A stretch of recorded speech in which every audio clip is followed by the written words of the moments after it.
Alors maintenant, on va commencer à appliquer un peu des taches de sang et voilà, des salissures, des taches, des choses comme ça. Des contusions, un peu des hématomes sur le visage, etc. Donc pour ça, ce qu'on va faire, c'est qu'on va installer la nouvelle brush que je vous ai fournie avec des taches de sang.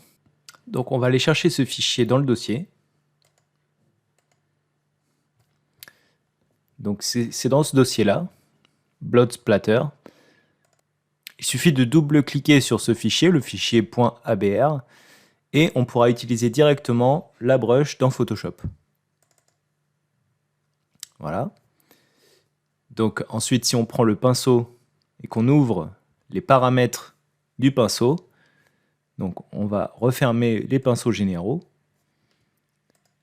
et on voit que la brush est ici avec toutes les différentes brushes qu'on peut avoir.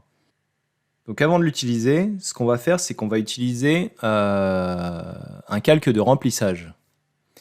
Donc pour ça, on va dans le panneau de calque et on crée une couleur unie.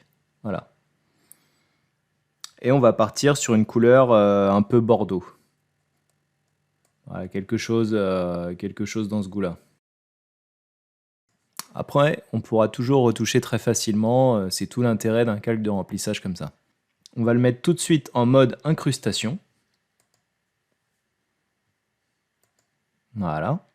Donc on va faire un masque négatif comme on l'a déjà fait plusieurs fois. Et donc pour ça, il faut le colorer en noir. Donc on sélectionne le masque et avec la combinaison Alt et la touche de suppression au-dessus d'entrée, voilà.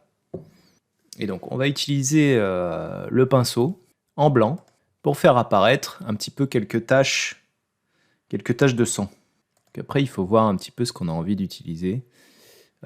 Déjà ce qu'on peut faire, c'est qu'on peut rattacher pour être sûr de n'impacter que le corps de notre personnage. Et après, bon, il faut tester des choses un petit peu. Bon, alors faut pas hésiter aussi à modifier la taille du pinceau et regarder chacune des options pour voir celle que vous avez envie d'appliquer.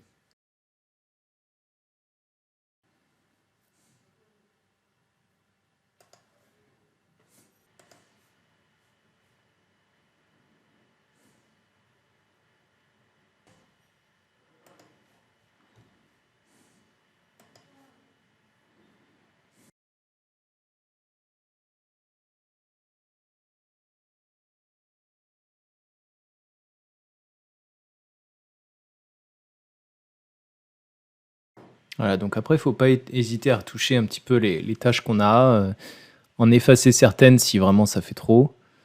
On peut en rajouter un peu sur le visage.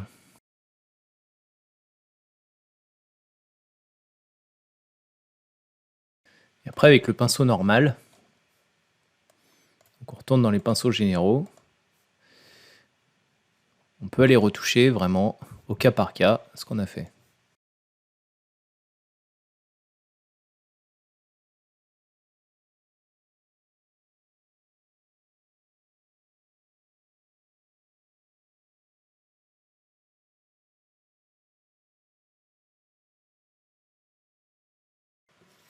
On peut aller peindre un petit peu voilà, les zones de blessure aussi, avec le pinceau normal.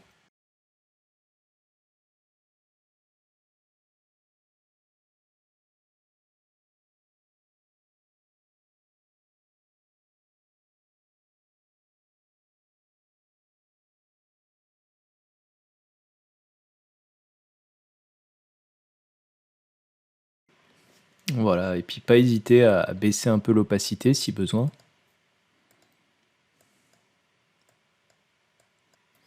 Et donc on va renommer ce calque sang et contusion. Donc là on peut en profiter pour retravailler un tout petit peu les yeux et peut-être y injecter un peu de sang aussi. Faire des yeux un peu plus rouges. Donc on va faire exactement le même principe que ce qu'on a fait pour les taches de sang et pour le reste des contusions. C'est qu'on va créer à nouveau une couleur unie. Là, on va partir sur un rouge un peu plus, peut-être un peu plus rouge, un peu plus clair. On l'ajustera après. Et du coup, on va passer également ce masque en masque négatif. Et donc, on va utiliser le pinceau. On va zoomer un petit peu.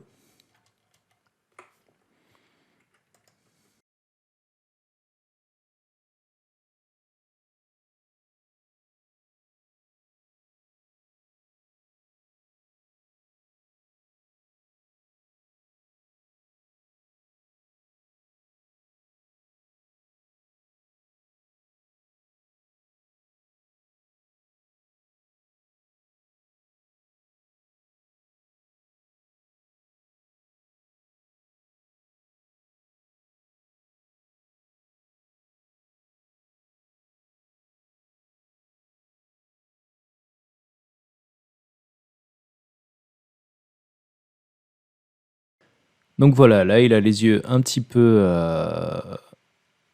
ensanglantés, on va dire, un petit peu rouges. Et maintenant, on va pouvoir passer à la suite.